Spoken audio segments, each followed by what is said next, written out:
I ever were to lose you, I'd surely lose myself. Everything I have found here, I'm not found by myself. Try and sometimes you'll succeed to make this man of me. All my stolen missing parts I've no need for anymore, 'cause I believe, and I believe 'cause I can see our future days, days of you and me.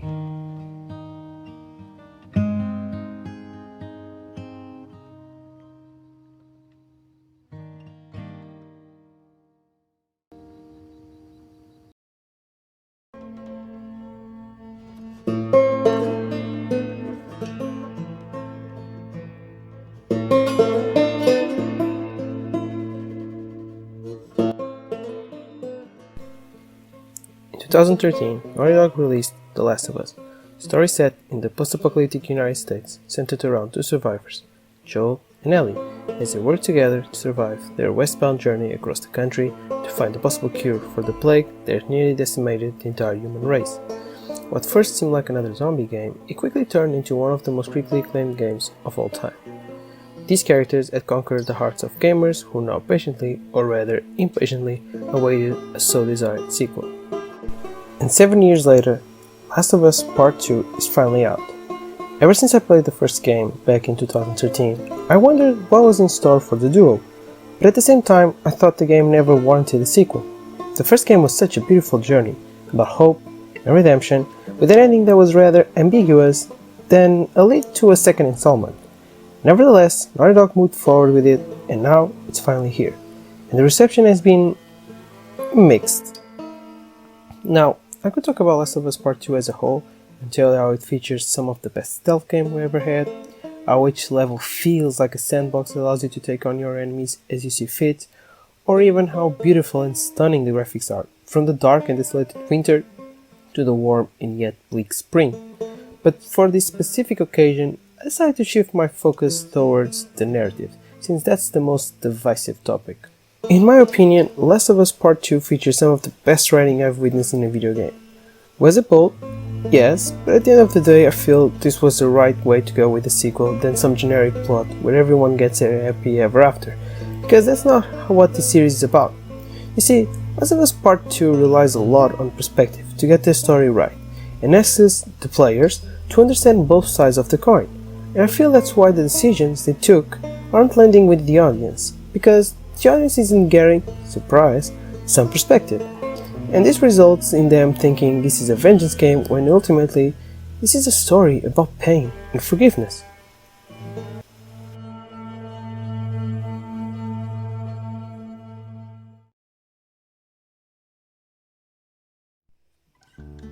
The story picks up right after the events of the first game, as we see Tommy and Joel talking about what happened in St. Mary's Hospital. We also get a sense that things aren't quite right between Joel and Ellie, but they're trying. Jump cut to 4 years later, we see Ellie and Joel are living a peaceful life in the community of Jackson. Yet, their relationship has been rocky for a while.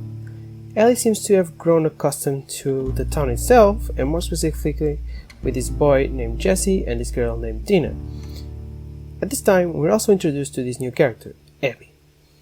All we know so far about Abby is that she's hunting down someone, possibly someone who crossed her, and although her leads have dried up, she's not stopping, so she pursues with her journey, which ultimately gets her in trouble, as she comes face to face with a horde of runners. But fortunately for her, she comes across Joel and Tommy, who not only save her life, but help her run away from the horde. As they see their options slowly disappearing, Abby suggests to Joel and Tommy of a hideout she has not so far from them. Without a second of thought, Joel and Tommy accept. As they reach the hideout, Joel and Tommy are greeted with a group of people related to Abby, and then it happened. Sorry for the PTSD.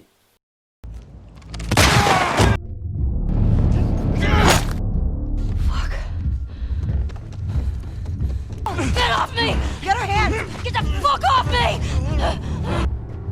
Please stop! Please don't shoot! Joel, please get up! No!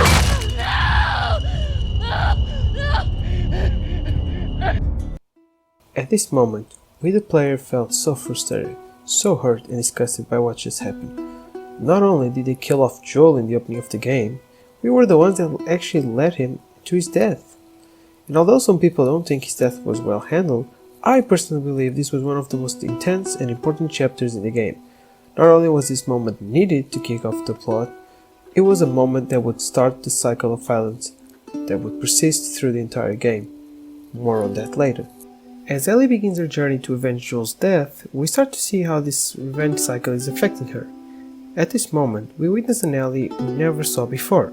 Someone who's blinded by the sheer will to get revenge. She is merciless, she is ruthless, her humanity is slowly disappearing. Ellie is channeling her pain through violence, but this violence is not only taking a toll on her, as we see through her psychological state after beating Nora's character to death, but it's also affecting the people around her. She's putting in danger Dina and Jesse, two people she clearly cares about, who tried to reason her various times that maybe this revenge isn't worth it, but Ellie is too far gone, and this is further cemented when Ellie kills Abby's friends Owen and Mel, who was pregnant.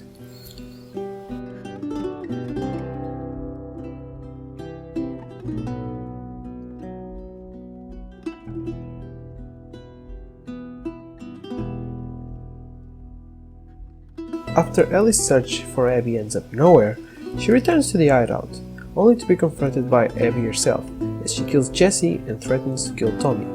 And then, the game cuts to a flashback with Abby. This to me is when the role of perspective comes in play. For the second part of the game, Abby is the lead now, and we start to learn more about her reasons for killing Joel, as well as her connections with her group. And I think what Naughty Dog and Neil created here was an interesting dichotomy between Ellie and Abby.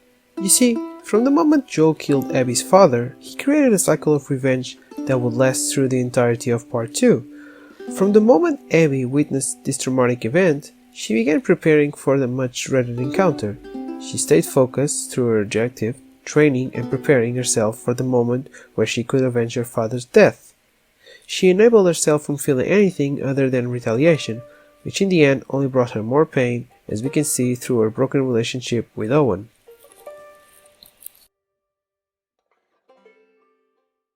But Abby was finally free of this weight she had to carry through her entire life, which meant she could be human again. And we can see that humanity being flushed through a relationship with a kid, Lev.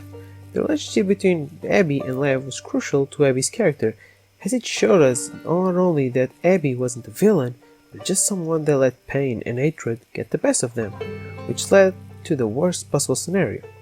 At this moment I realized Abby is a mirrored version of Joel. Joel in the first game is someone who has disconnected from the world. He's a killer, he's ruthless, and he's just someone who's trying to live each day at a time. But through Ellie, he starts to regain what he lost, and whether or not the decision he took in the end was good, Joel came out of the first game as a totally different person, someone who learned to love again. Abby's journey took the same approach, as we can see in the second to the last interaction between her and Ellie. When Abby rescues Lev from the Scars camp, she returns to the aquarium, only to find Owen and Mel dead. At this moment, the cycle had been reignited once again. Abby tracks down Ellie and finds her hideout. We are now replaying the last section we played with Ellie, but things are quite different. Now we're experiencing this through Abby's point of view and gaining some perspectives. The game is showing us that to Abby, Ellie is the villain, and she's the one that brought pain to her life. And as we go head to head with Ellie, we realize how ruthless and evil she became after what happened to Joel. After Abby gets the jump on Ellie and immobilizes her, Dina engages but fails only to get beaten by Abby. As Abby is ready to kill Dina, Lev stops her and appeals to her human side to not go through with it. And it's here where I feel Abby's journey ended. Abby is a completely different person from when the game started. she understood what all this brutality brought her, and how killing Dina and Ellie wouldn't bring her anything of gain. She, instead of letting those dark feelings get to her, she listened to her human side and spared both of them, thus ending the cycle of violence. It is now a year later. Ellie is living with Dina in an isolated farm alongside JJ, Dina's and Jesse's child. Everything seems peaceful and somewhat happy, and even though Ellie is clearly struggling with Joel's death, it seems she has managed to accept what happened, which allowed her to continue living her life. Until Tommy shows up. Tommy, who we all thought was dead, arrives to the farm with information about Abby's whereabouts. We can see Tommy took some massive hits emotionally and physically when he was hunting down Abby, and this served as a great reminder to Ellie. Tommy was never able to forgive what happened, which cost him everything he had. This was the perfect example as to why revenge isn't the right way. But Ellie's pain and guilt were too strong, so Ellie took the irrational decision of going back out there and hunting down Abby and finishing things once and for all. And even when Dina told her that if she left, they were done and she wouldn't see Dina ever again, Ellie still decided to go through with it.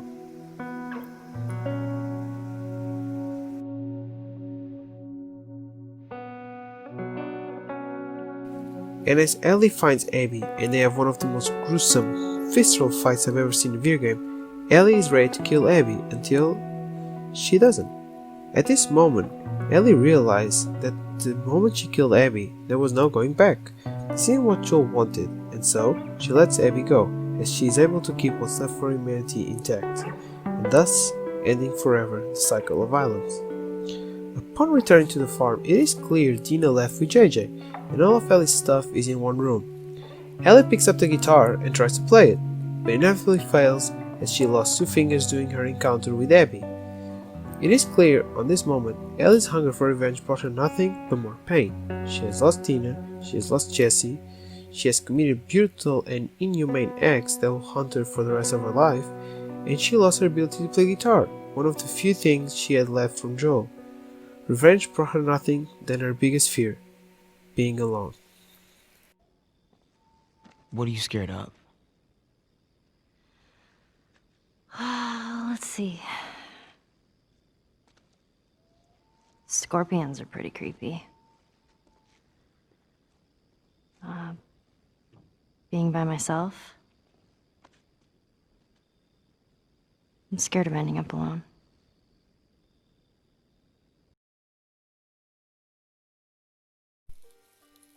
The game ends with the last interaction between Joel and Ellie, and I think Neil picked the best scene to cap off a great game. Not only because it allowed us to understand Ellie's true feelings towards Joel, a feeling of betrayal but also forgiveness, furthermore, it served as a conclusion to Joel's character. Joel allowed himself to love again, to feel safe, which led to a heartbreak and ultimately his death. But there's not a single doubt in his mind that he would be willing to do it all over again. Joel didn't fear death, he feared being unloved again. And when he saw how Ellie truly felt about him during his last moment, he was at peace with his destiny.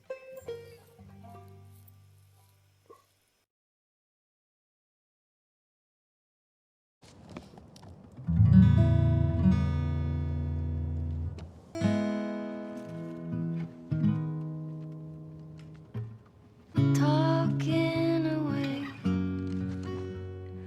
I don't know what I'm to say. I'll say it anyway. Today's another day to find you shying away. I'll be coming for you, love, okay? Take on me. Take Last of Us Part 2 is the game we wanted, but the game we needed. Naughty Dog and Neil Druckmann have pushed the boundaries for what a narrative-driven game can accomplish, and showed us that maybe fan service isn't the right way to go. I've never played a game that challenged me as much as this one, whether we are talking gameplay-wise or story-wise. It's a brilliant dissection of the human emotion, and the exploration of its catharsis through violence is simply brilliant. Every fall, Every punch and bullet feels real and painful, but never as painful as grief or guilt these characters experience. And for the amount of darkness this game has, moments like the museum level or the aquarium serve as the candle that keeps the spark alive. These moments not only serve as a breath of fresh air during such a catastrophic time, but it also shows us that the feeling of hope isn't lost, that these characters are still human, even if their vile actions say otherwise.